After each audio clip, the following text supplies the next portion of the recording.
اس مبارک رات میں اللہ تبارک و تعالی بنی کلب کی بکریوں کے بالوں سے بھی زیادہ لوگوں کو جہنم سے آزاد فرماتا ہے۔ قبیلہ بنی کلب قبائل عرب میں سب سے زیادہ بکریاں پالتا تھا۔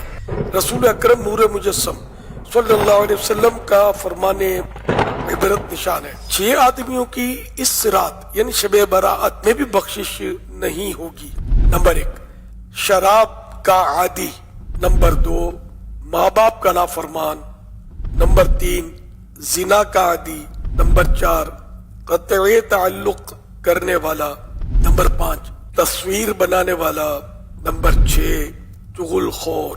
اسی طرح کاہن، جادوگر، تکبر کے ساتھ پاجامہ یا تہبند، ٹخنوں کے نیچے لٹکانے والے اور کسی مسلمان سے بلا اجازت شرعی بغض و کینہ رکھنے والے پر بھی اس رات مغفرت کی سعادت سے محرومی کی وعید ہے۔